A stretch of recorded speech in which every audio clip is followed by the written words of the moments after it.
welcome to a special preview, rumor, match predictions for not a pay-per-view this time, no, but for actually 2 episodes of television, AEW Dynamite, which takes place tonight, and also AEW Rampage on Friday, and they are both themed Grand Slam.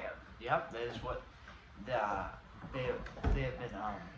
That's what they've announced for the title, because tonight and this Friday they will be in Arthur Ashe Stadium. Is that correct?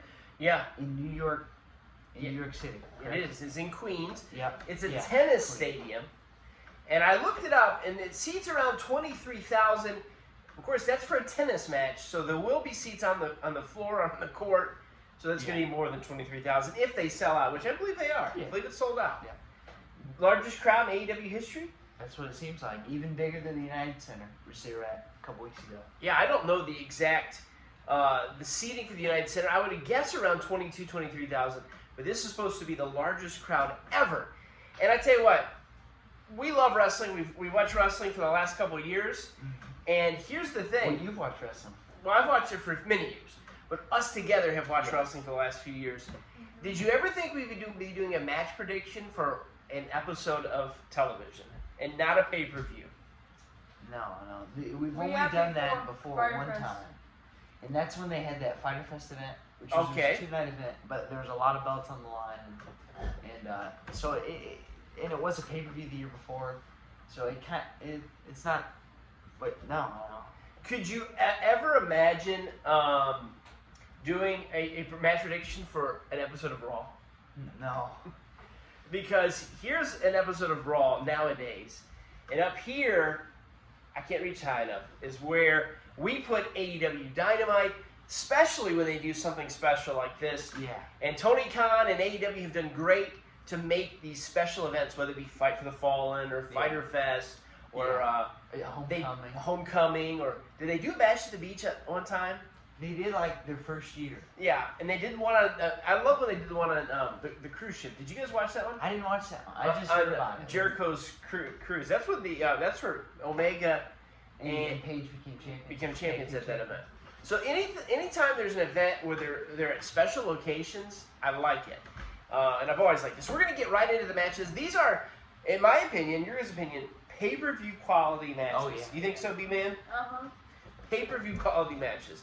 So, starting with tonight's Dynamite, there's 5 special matches they've announced, starting with Brian Pillman Jr. of the Varsity Blondes versus MJF. What do you think? Well, I think this is a pretty easy match to predict, even though they are starting to move Brian Pillman Jr. up a little higher in singles competition. You're right. I still feel like it's an easy.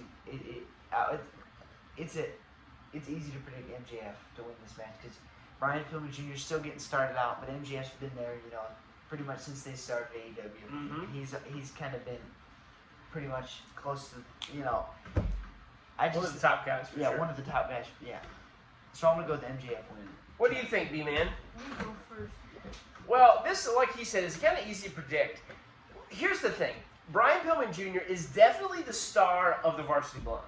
Yeah. And I'm going to give you one simple test. Who's the other guy in the Varsity Blondes? Oh. I'll be honest with you, I can't name his name. Now, I've heard his name, and I've seen him wrestle, but right now I cannot even think of it. But how can you think of Brian Pillman Jr.'s name?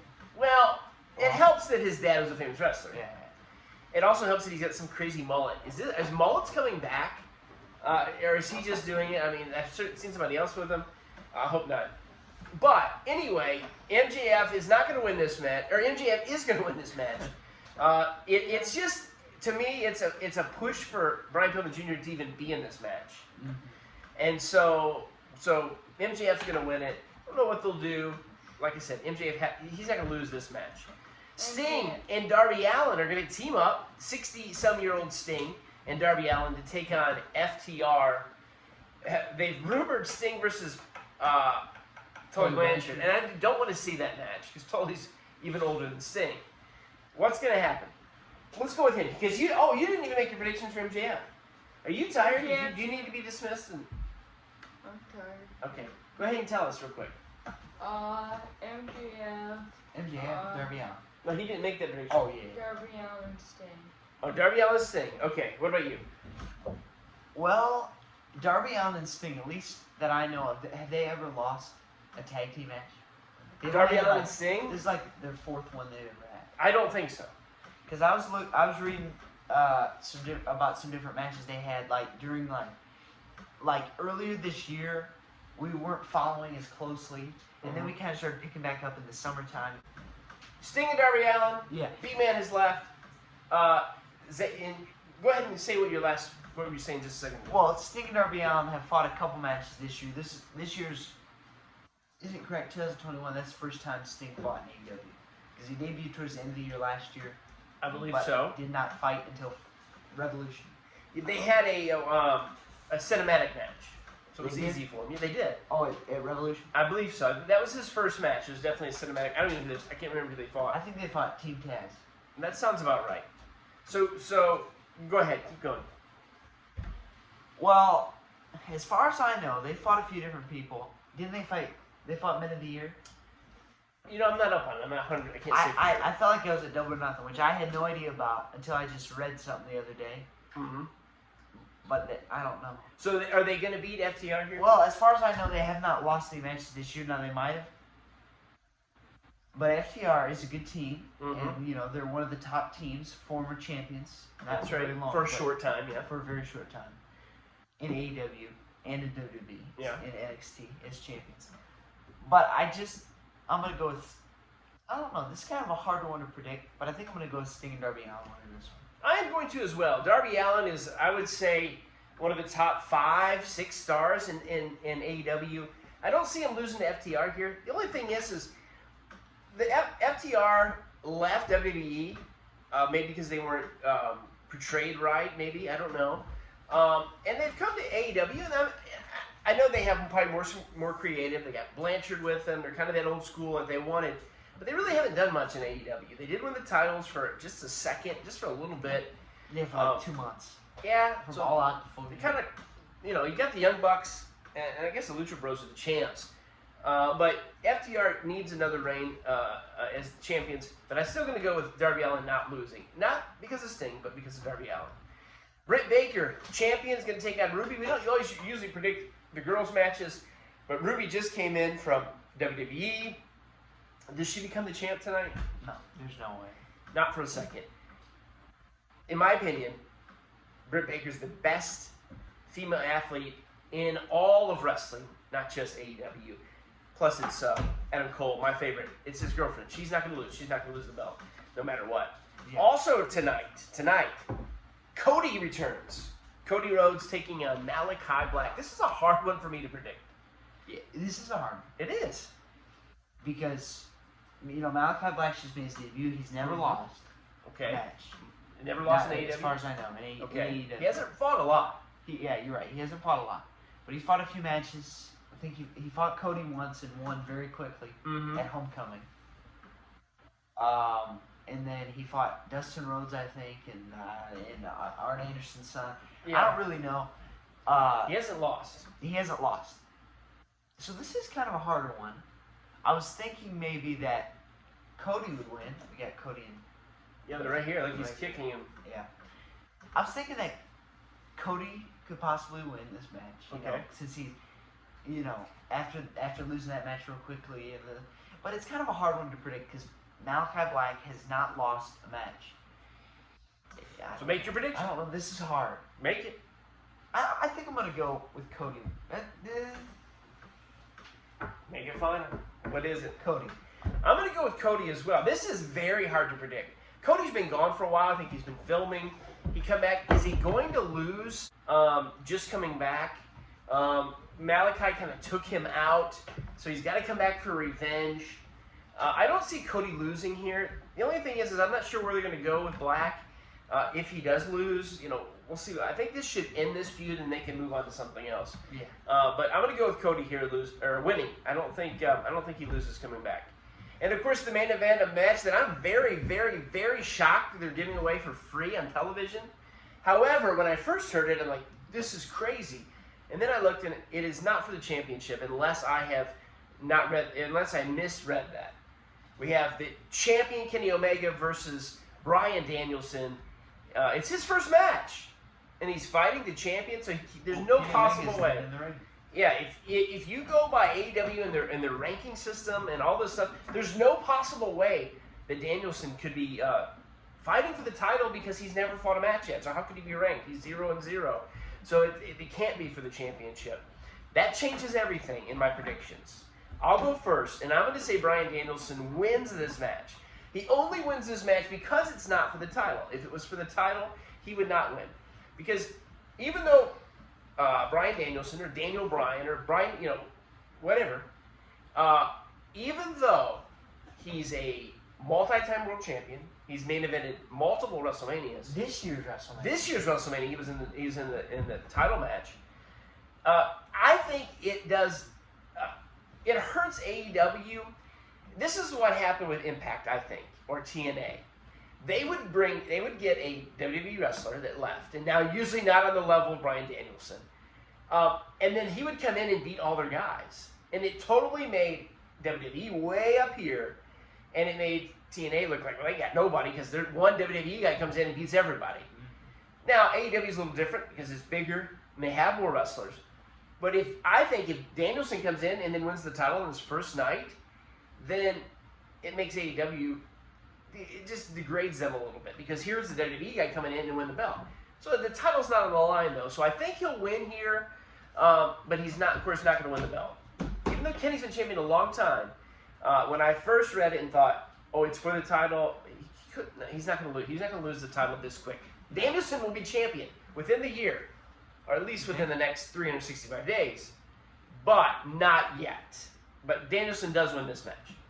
I think I'm going to agree with you. The belt is not on the line, so it's definitely, Bryan Danielson has to win. If the belt was on the line, of course, Kenny Omega would retain. Yeah. It would definitely be too early to put the belt on Bryan Danielson, so I'm going to agree with you. Go with Bryan Danielson. Makes sense, right? Yeah. Why would a guy from WWE, they've had a lot of WWE guys come in. Malachi Black. Yeah. Moxley. Now, Moxley, he was champion. He was champion. FTR, they've been champions. Muro, he's a champion. He's a champion right now. Yeah, so now each of their belts, they've had a champion from WWE, but not all of them. Well, Chris Jericho was the first world champion. He was, and Christian Cage, even though it's not technically AEW, he is a champion as well. I'm not against that. It's just as soon as the guy comes in, they don't need to put the title on him.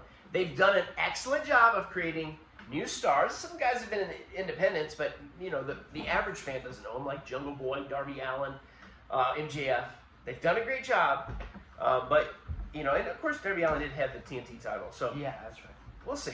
So that's Dynamite. That's tonight, and it's 2 hours. Arthur Ashe Stadium in Queens, New York City. It's the New York City debut, and then on Friday, the normal 1 hour Rampage is going to be 2 hours on Friday, and it's also Grand Slam themed. So until midnight. Now, are they going to be filming it after I feel like Dynamite, or are they going to keep the stuff there and then go live on Friday? They've been doing it different ways. It's been recorded the last 3 or 4 weeks, and the ratings have dropped each week. Yeah. Because it is, I think it's because it's recorded. Not live. I don't know. Did they have the stadium for 3 or 4 days? Did they take the stuff down and set it back up Friday? It's going to be 2 hours. It's a long time for people to stay there, but it's like a long pay-per-view, I guess. Yeah. But we'll go on to those matches. First of all, it's an 8-man tag match. Lucha Bros, the champs, versus Santana Ortiz, or teaming up with Santana Ortiz versus Private Party and Butcher and Blade. Easy one to predict? I didn't hear what you said. Well, I heard part of it. Santana Ortiz, Butcher and Blade. No, it's Santana Ortiz teaming up with the tag champs, Lucha Bros. Versus Private Party and Butcher and the Blade. I guess they're all part of the family, the Hardy family office. Stupid. I don't like that. Who wins? Champs and Santana Ortiz or Private Party and Butcher and Blade?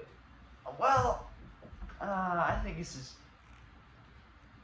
is, I don't know. Champs win. I'm not a Butcher and Blade fan. Private Party was good when they started. I think they need to turn face again because I don't like them with Hardy. The champs aren't going to lose this match. I don't think. I don't know. Maybe it's an 8-man tag, so it doesn't really mean anything if they do lose. Yeah, that's what I was thinking from the beginning. Okay. The champions and Santana Ortiz win the matchup. And I think you're right. I was kind of in between because Mm-hmm. right now, even though Lucha Bros are champions, I just still feel like they're not up there. They're not like Young Bucks. They're not. I was very surprised that they were even in the match, and then I was surprised that they won. I mean, I know the Bucks were champions for a long time. I would rather saw Jurassic Express in there. Yeah. But, you know, maybe not. Yeah. On to the next match, Suzuki teaming up with Lance Archer to take on Moxley and Eddie Kingston. Is there a stipulation in this match? I haven't heard. I don't know. They could be. What do you think? Well, this is kind of a harder one. It's a hard one. This is a hard one. This is hard because Moxley, he fought this... Yeah, Suzuki. Suzuki. Mm-hmm. He fought him already in a match in his hometown and beat him. Mm-hmm. Yeah, in Cincinnati. Yeah, in Cincinnati. But Moxley doesn't lose much. He doesn't lose very much. And then I think I'm gonna go with Moxley and Kingston. Same with me. I'm not good. Because this guy, I feel really tired. Out of these four, Moxley I like. Not a big Archer fan. Suzuki probably won't be there long. And I'm not a big Eddie Kingston fan. Maybe people will get upset about that, but I'm not. Moxley is not going to lose here. Let's continue on. The Inner Circle, which is Jericho and Hager tonight, taking on the Men of the Year. Obvious. This is so easy. Jericho's going to win. I don't know what they're doing with the older guy from the MMA. I'm not sure. I'm not familiar with him. But there's no way. Men of the Year are going to lose tonight. Yeah. The final two matches, CM Punk, his television debut versus Hobbs. I've never predicted an easier match than this. Punk wins easy. So, Powerhouse Hobbs, a name I don't care for. What was he, Will Hobbs before? That's better than Powerhouse Hobbs. That's literally, that sounds like something WWE would do. Yeah. Like Keith Lee, what's his new name? Keith. Bearcat Lee. That's another thing. We'll move on to that later. Goodness, that's so stupid. And then what I would guess we consider the main event for Rampage Friday night, the Super Click, which is the Young Bucks and Adam Cole, Bebe, versus Christian Cage and Jurassic Express.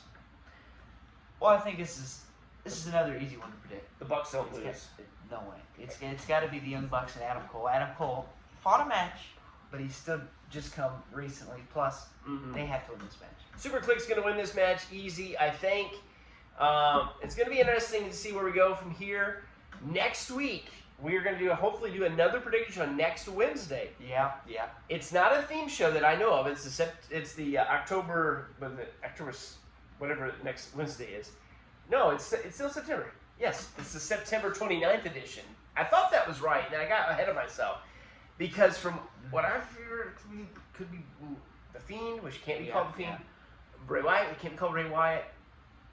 Could he be on television next week? Stay tuned next Wednesday for that. Also, on Sunday, Extreme Rules. We'll be doing a countdown show as well. I'm going to have to switch the ring out for that. Yeah. And that's this weekend. And I tell you what, I'm more excited about these two nights than I am Extreme Rules. Enjoy. Continue watching on our channel. Thanks for watching. Enjoy Grand Slam tonight and Friday. All right. We'll see you. All right.